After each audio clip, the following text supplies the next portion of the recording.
Video ini direkam tanggal 3 Januari tahun 2024.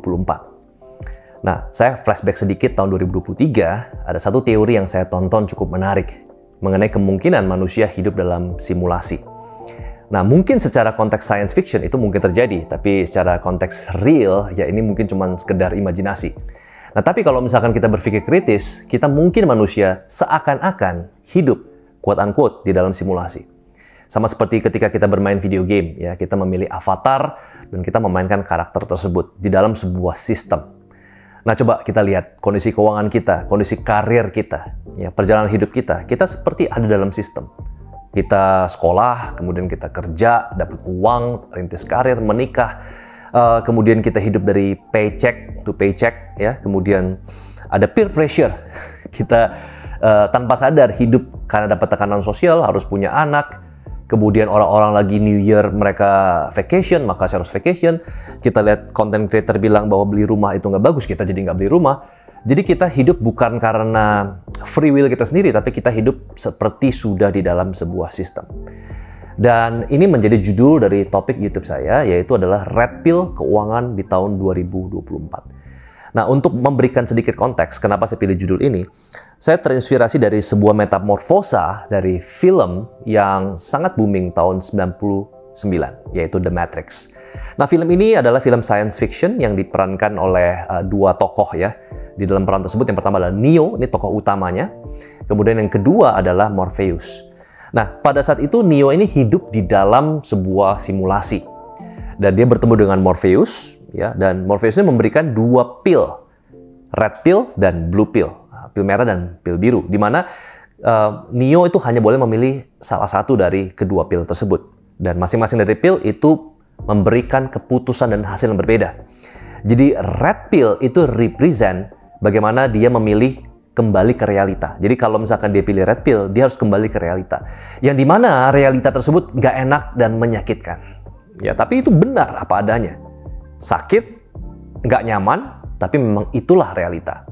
Atau dia bisa memilih blue pill, di mana dia kembali ke dalam simulasi. Menjadi ignorance, nggak peduli. Nggak apa-apa deh simulasi, kan yang penting nyaman. Ya, nah seringkali kan kita juga sama dalam kondisi keuangan kita, nggak apa-apa deh, misalkan saya pakai uang tabungan dana darurat untuk misalkan vacation, yang penting kan nyaman. Ya, jadi kita tanpa sadar itu harus memilih juga red pill atau blue pill. Di tahun 2023 dan sebelumnya kita dipaksa untuk memilih. Dan seringkali banyak generasi-generasi muda mereka memilih ya hidup dalam simulasi. Saya sebut sebagai fabricated world. Jadi mungkin seakan-akan secara fisik, secara packaging, ya mereka akan kelihatan baik dari permukaan, dari luarnya aja. Tapi ternyata mereka masih belum memiliki investasi rumah misalkan, mereka belum punya yang namanya dana darurat, ya. Dan lewat video ini di tahun 2024, mumpung masih tanggal 3 sejak video ini direkam, saya ingin mengajak kita semua untuk mengambil pilihan yang sulit, yaitu red pill keuangan tahun 2024. Nah, kalau misalkan teman-teman memilih blue pill, silakan tutup video ini. Tapi di sini saya anggap teman-teman yang memilih red pill, kalian bisa lanjutkan video ini. Ada 4 hal yang saya akan bagikan mengenai red pill keuangan tahun 2024. Yang pertama adalah sunk cost. Oke, mungkin beberapa teman-teman di dunia bisnis atau misalkan teman-teman yang bergerak di bidang keuangan sudah paham apa itu sunk cost. Tapi saya akan menjelaskan apa itu sunk cost. Sunk cost itu adalah sebuah cost, ya, sebuah hal yang memang sudah kita bayar ya, terlebih dahulu. Ya, kita sudah berkorban, baik itu uang, tenaga, atau waktu, yang tidak mungkin lagi bisa di-recover, yang tidak mungkin lagi bisa dikembalikan. Itu disebut dengan sunk cost. Jadi, sunk itu diambil dari kata sink atau tenggelam. Nah, di sini saya akan ambil contoh supaya teman-teman gampang adalah pengalaman saya pribadi. Jadi, teman-teman tahu bahwa saya berbisnis, karir saya adalah sebagai seorang real estate developer. Jadi, saya adalah seorang realtor. Saya juga punya beberapa bisnis dan salah satu adalah venture capital. Nah, tapi teman-teman tahu nggak bahwa saya juga pernah beberapa kali membangun bisnis dan itu tidak berhasil. Salah satunya saya pernah membangun bisnis di bidang F&B atau di bidang restoran, ya. Dan total kerugian saya selama 5 tahun membangun restoran itu kurang lebih sekitar 30 miliar. Dan sebenarnya saya bisa saja kalau misalkan flashback balik waktu, mungkin kerugian saya nggak harus sampai sebesar 30 miliar. Bisa saja cuma 10 miliar atau 5 miliar. Nah, pertanyaan adalah kenapa kok bisa ruginya sampai sebegitu besar? ya, karena saya belum belajar untuk bisa menelan red pill, ya. Saya lebih suka hidup dalam simulasi sebelum saya menelan blue pill. Jadi gini, ketika kita buat restoran cabang pertama, tentu akan ada cost yang kita keluarkan, kan? Kita keluarkan capex, ya, dan opex. Kita sewa tempat, kita renovasi, kita beli bahan makanan, kitchen, gaji karyawan, ya, overhead dan lain sebagainya. Dan ketika itu berjalan dengan baik, ya baik-baik aja. Ya 6 bulan pertama, 1 tahun pertama berjalan dengan baik. Tapi yang namanya bisnis kan nggak selalu mulus, kan. Ada masa di mana ternyata restoran saya akhirnya merugi. Ya, dan pada saat saya merugi, saya merasa bahwa ini saya harus tetap fight. Ya tentu saja harus fight. Yang namanya bangun bisnis mana mungkin kita menyerah gitu aja. Akhirnya saya kenapa saya fight? Nah, salah satu alasan saya adalah pertama saya masih percaya, yang kedua adalah karena saya sudah terlanjur mengeluarkan cost, tenaga dan waktu, ya. Nah, cost ini saya ingin kembalikan dong, ya, wajar karena saya udah keluar cost, saya ingin kembalikan. Akhirnya cara untuk bisa menyelesaikan hal tersebut, saya buka cabang kedua supaya bisa mengejar ketinggalan di cabang pertama. Saya anggap cabang pertama nggak apa-apa sepi, cabang kedua harus ramai. Dan ternyata nggak membuahkan hasil yang positif dan ruginya makin besar dan cost yang saya keluarkan makin besar. Dan akhirnya saya juga berpikir nggak mungkin saya menyerah dong, karena kan cost saya sudah keluarkan untuk 2 cabang. Akhirnya saya berpikir untuk mengembalikan cost yang sudah pernah saya lakukan, dan akhirnya saya buka cabang ketiga dan seterusnya sampai cabang ke-6. Dan akhirnya total kerugian saya menjadi 30 miliar. Nah, di sini ini kita bermain sedikit kontekstual, ya. Jadi saya bukan mengajarkan teman-teman untuk ketika kita coba sesuatu gagal lalu menyerah, bukan itu. Tentu kita harus mencoba untuk berusaha. Tapi nggak selalu, ya, seorang pengusaha itu dia punya expertise itu berbeda-beda. Ada orang mungkin expertise-nya di bidang F&B, ada orang expertise-nya di bidang properti. Dan dulu saya sebenarnya sudah di properti, tapi saya iseng aja masuk ke bidang lain, bidang yang saya tidak paham, yaitu F&B. Dan untuk konteks saya, sebenarnya saya harus paham bahwa sunk cost itu adalah cost yang memang tidak bisa di-recover. Nah, salah satu kesalahan kita di tahun-tahun 2023 dan ke bawah, khususnya misalkan teman-teman yang memilih untuk menelan blue pill, ya, di tahun 2023, di mana kita ini terjebak untuk mencoba untuk mengembalikan sesuatu yang tidak bisa dikembalikan. Jadi sometimes kadang-kadang kita perlu cut loss. Sometimes kadang-kadang kita perlu mengerti apa itu sunk cost, bahwa itu tidak bisa kita recover. Jadi ya udah, kita harus menerima rugi tersebut. Ya rugi 10 miliar, rugi 5 miliar daripada 30 miliar, ya. Nggak apa-apa kita terima dan kita start from zero. Kita start fresh. Nah, sekarang kita masuk ke red pill yang kedua. Only the paranoid survive. Nah, saya sangat-sangat suka kalimat ini. Ya, dan sering kali saya ketemu orang yang memang mereka itu menghindar dari hal-hal yang memang terkesan jelek atau pahit. Mereka itu nggak mau ngomong-ngomong mereka tidak mau membicarakan hal yang memberikan bad vibes energy. Udahlah, kita mau bisnis ngapain kita ngomongin rugi dulu? Ngapain kita pikirin plan B, plan C? Nah, mereka lebih memilih blue pill, ignorance, dan ya hidup nyaman dalam simulasi tadi, ya. Dari luar kelihatan nyaman, padahal sebenarnya mereka hidup dari paycheck to paycheck. Rekening mereka dan hutang mereka sangat-sangat banyak. Jadi kadang-kadang, sometimes saya kasih analogi, ketika kita ingin build muscle, kita kan pergi ke gym, ya, kita doing resistance training. Nah, apa itu resistance training? Dimana kita weightlifting, kita angkat beban, dan analogi dari angkat beban itu sebenarnya sederhana. Kita put stress di dalam muscle kita, sehingga muscle kita itu agak sedikit robek gitu, ya. Dan ketika kita makan protein itu kan otot kita jadi growing, ya. Dan kalau kita nggak put stress di dalam muscle kita, ya maka muscle kita nggak akan grow. Sama halnya dengan manusia purba. Manusia purba itu sebenarnya kalau mereka tidak memiliki level anxiety tertentu, mereka tidak akan menjadi manusia modern seperti hari ini, ya. Di mana mereka nyaman di dalam gua, mereka semua yang mereka inginkan sudah ada dalam gua. Kalau keluar, mereka akan ketemu hal yang tidak pasti. Jadi ketika saya katakan only the paranoid survive, di dalam bisnis ini sering kali saya temukan orang-orang yang terlalu nyantai, terlalu yang nggak mau berpikir hal-hal yang buruk, yang nggak memiliki ketakutan-ketakutan, itu adalah orang-orang yang paling cepat tutup dan rugi bisnisnya. Tapi orang-orang yang survive, saya perhatikan adalah orang-orang yang memang mereka tuh selalu punya anxiety dalam artian positif. Mereka tuh orang yang paranoid. Mereka selalu berpikir plan A, plan B, plan C seperti apa. Mereka selalu adalah orang-orang yang paling siap untuk menerima kenyataan dan menerima kabar buruk. Jadi teman-teman harus prepare, ya, untuk bisa survive di tahun 2024. Teman-teman harus sedikit punya rasa paranoid dalam arti yang positif. Nah, sebelum saya lanjutkan pil yang ketiga dan pil keempat, ada satu kabar baik untuk teman-teman semua. Ya, kalau teman-teman yang sudah follow atau subscribe YouTube saya dari 2008, kalian tahu bahwa dari 2008 sampai sekarang, saya banyak membangun bisnis, membangun proyek-proyek baru, dan tidak ada satupun bisnis yang saya kerjakan sendiri. Jadi, semua saya kolaborasikan dengan partner saya. Ya, mulai dari properti, total lebih dari 12 proyek properti yang saya bangun. Kita juga membangun venture capital dan invest di lebih dari 12 company, dan semua proyek kita ajak orang-orang untuk berkolaborasi. Dan kabar baiknya di 2024, saya akan mengerjakan 2 proyek baru. Nah, saya tidak akan memberikan informasi ini di YouTube, saya akan memberikan informasi ini dalam sebuah program yang terbatas untuk 10 orang saja. Jadi saya akan memilih secara random 10 orang untuk bisa bergabung di The Big Boys Table. Kenapa saya kasih nama program ini The Big Boys Table? Jadi saya akan mengundang 10 orang datang ke kantor saya, karena mejanya cuma muat 10 orang. Dan saya akan memberikan informasi mengenai proyek baru, 2-3 proyek baru yang akan saya kerjakan di tahun 2024. Jadi teman-teman yang paling pertama tahu, dan kalian juga bisa ikutan proyek baru ini. Jadi untuk misalkan teman-teman yang mau tahu lebih banyak mengenai program ini, akan dimulai tanggal 3 Februari tahun 2024, dan hanya untuk 10 orang, karena mejanya hanya untuk 10 orang. The Big Boys Table, teman-teman bisa kontak nomor yang ada di bawah saya. Sekarang kita lanjutkan ke pill yang ketiga. Red pill yang ketiga adalah tailgating. Nah, ini adalah istilah yang memang tanpa sadar kita lakukan setiap hari, tapi kita nggak tahu istilah tailgating. Nah, tailgating itu apa? Jadi kalau misalkan teman-teman lihat di Jakarta, ini kan adalah salah satu kota yang paling macet, ya. Dan ternyata kalau misalnya kita lihat di Jepang dan di Jerman, kenapa mereka itu jauh lebih lancar jalanannya daripada di Jakarta, ya. Ini adalah karena fenomena tailgating yang ada di Jakarta. Tailgating itu adalah ketika kita berkendara dan jarak kita antara kendaraan dengan kendaraan itu nempel banget.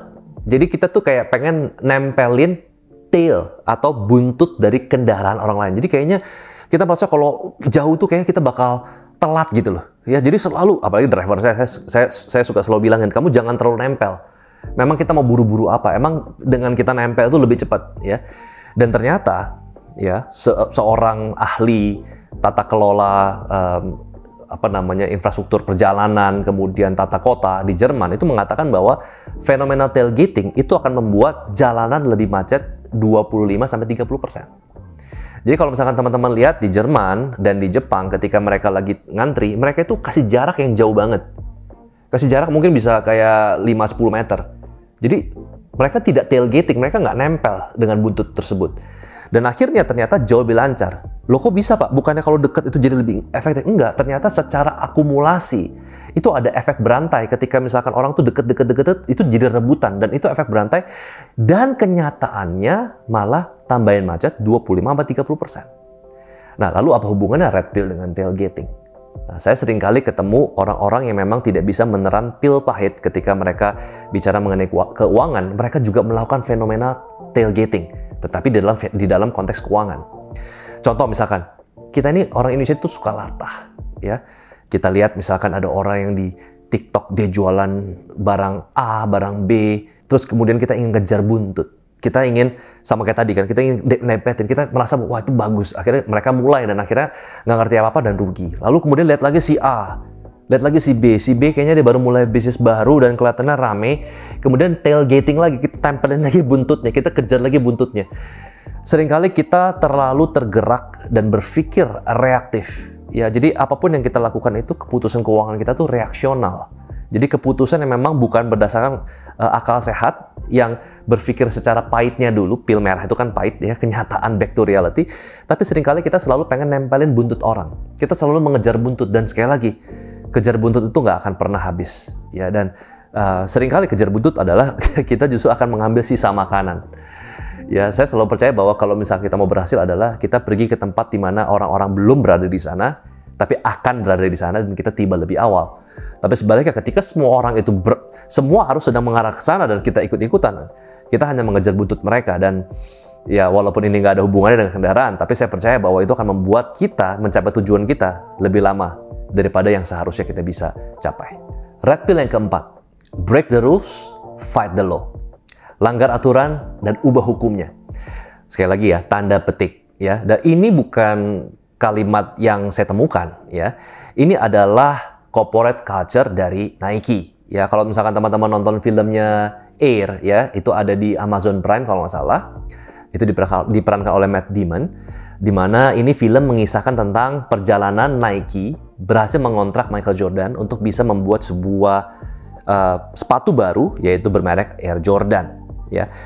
Nah, di dalam corporate culture itu banyak banget. Jadi Nike itu punya 10 atau 15 corporate culture. Tapi salah satu yang populer adalah break the rules, fight the law.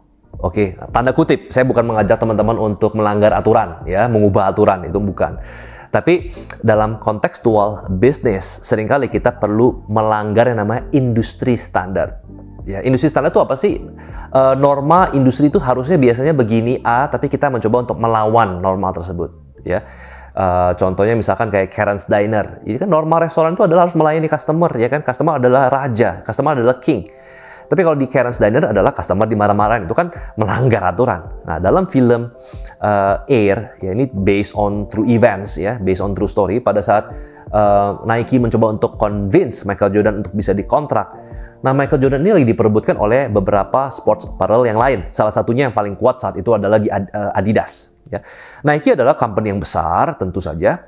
Tapi waktu itu Nike itu belum kuat di basketball. Nike itu baru kuat di sepatu running. Sementara Adidas itu kuat di sepatu basketball. Dan waktu itu NBA ya tentu saja basketball. Jadi Nike dan Adidas, Nike versus Adidas untuk memperebutkan Michael Jordan. Dan alhasil, singkat cerita ya, Adidas tuh memberikan kontrak yang sangat ambisius, yang Nike itu nggak punya budget lah untuk bisa menandingi kontrak yang ditawarkan Adidas kepada Michael Jordan.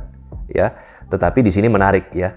Akhirnya Michael Jordan itu lebih nyaman dengan Nike, dan Michael Jordan melalui mamanya memberikan proposal, oke, saya rela menolak kontrak besar dari Adidas, tapi boleh nggak saya bikin brand namanya Air Jordan. Saya tidak perlu dikontrak, tapi saya minta 10% dari brand Air Jordan. Setiap penjualan saya dapat 10%. Dan ini langsung ditolak oleh foundernya Nike. Langsung ditolak sama founder Nike. Kenapa? Karena nggak pernah ada konsep kerjasama seperti itu. Nah, tapi kemudian GM dari Nike, dia mengingatkan kembali foundernya, Pak, ini kita tulis di papan. Waktu Nike pertama kali dari zero sampai saat ini, kita bisa begini karena kita break the rules, fight the law. Kenapa sekarang kita follow the rules? Kenapa kita nggak mau berani? Akhirnya setelah di-convince, oh iya benar juga, kita harus berani lagi. Dan akhirnya mereka break the rules, mereka terima konsep revenue sharing ya, 10% dari penjualan Air Jordan, dan kemudian dibuat sepatunya warna merah ya, betul-betul red sama black.